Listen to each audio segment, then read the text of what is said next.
Toastmaster, fellow Toastmasters. I am always so excited to have the opportunity to talk about bonobos and the challenges that they face for survival. Um, First, I'd like to introduce you to my friend Cooney. I first met Cooney 20 years ago at the San Diego Zoo, and I felt like I had just met a sister from another species. I looked into her eyes, and she looked into mine, and it was love. I visited with Cooney and her bossy 7-year-old daughter, Jahari, twice a week.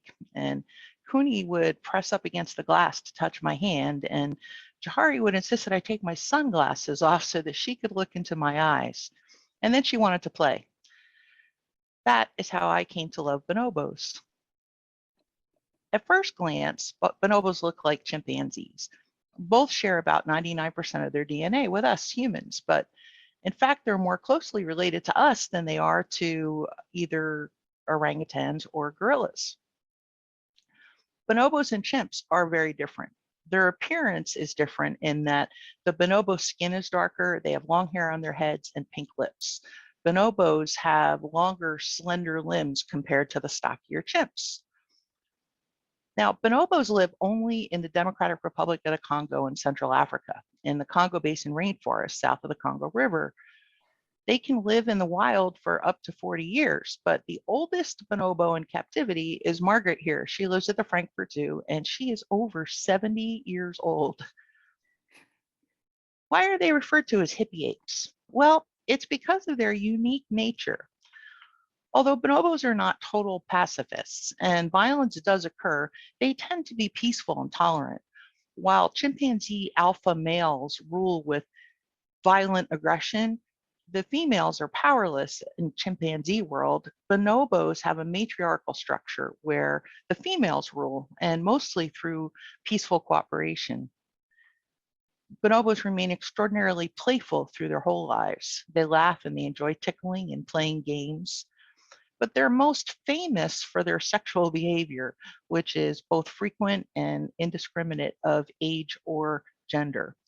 Sex fulfills many social needs of the bonobo world: pleasure, avoiding conflict, reconciliation, even greeting strangers. It's so common that it earned the nickname the bonobo handshake.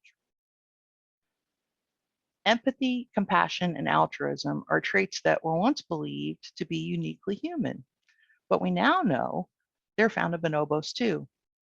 I once made a show of pouting when bossy young Jahari was being kind of bratty with me. I stopped and pouted, and she stopped taunting me, and she became very serious. And then she leaned in and gave me a gentle kiss through the glass to make me happy again. In addition, studies have shown that bonobos will help another unknown bonobo even when it comes at a cost to themselves.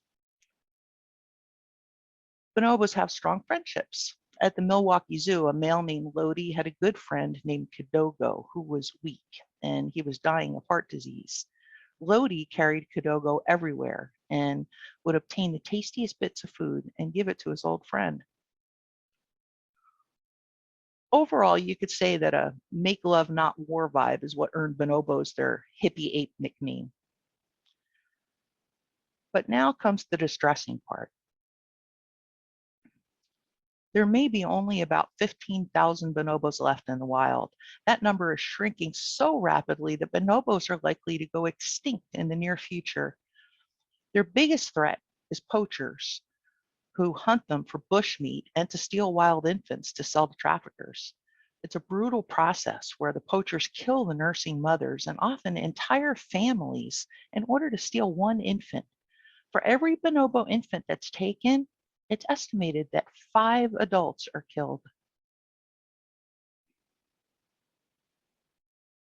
The second big threat is habitat loss. A 2018 study found that at the current rate of rainforest destruction, the Congo Basin rainforest, which is the second largest rainforest on Earth, may be completely gone within 80 years.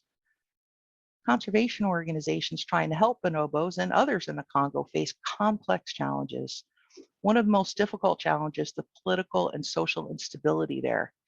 2 decades of war have devastated the DRC and plunged that country further into poverty, famine, and ongoing violence. It's clear that we can't protect Congo's bonobos while ignoring the needs of its people. Conservation programs like the Bonobo Conservation Initiative must fight a multi-front war against threats to the Congolese people, the rainforest, and the bonobos. Another unique organization is Friends of the Bonobos, and my favorite project is Lola Ya Bonobo, Paradise for Bonobos. 70 orphan bonobos rescued from traffickers are being raised there by human surrogate mothers like this one. But only a tiny fraction of infants is recovered from traffickers. These 70 bonobos likely represent well over 700 bonobos successfully stolen and about 4,000 killed. I hope you're wondering, what can you do to help? There are several ideas and links in the handout, but the most important thing is to support organizations working in the Congo to aid the Congolese people and the bonobos and the rainforest, like BCI and Friends of the Bonobos. In conclusion, bonobos are our closest relatives. They feel empathy, compassion, and altruism, and they are in desperate need of your help. I encourage you to visit a zoo that has bonobos. If you go to Jacksonville, Florida, and meet my friend Cooney, or Fort Worth, Texas, to meet Bossy Jahari, who, by the way, now that she's all grown up, is not surprisingly the leader of her troop there, please give them my love. As Betsy, a bonobo fan, once said, and something I learned 20 years ago, once you look into the eyes of a bonobo, you are forever changed. That is why I'm speaking to you tonight, to tell you about these dire threats I've described. Without successful interventions, bonobos, along with the entire Congo Basin rainforest, won't survive. Without your help, the conservation programs working to make a difference won't be successful, and the bonobos and the rainforest will not survive. They need your help. Please do what you can to help them today.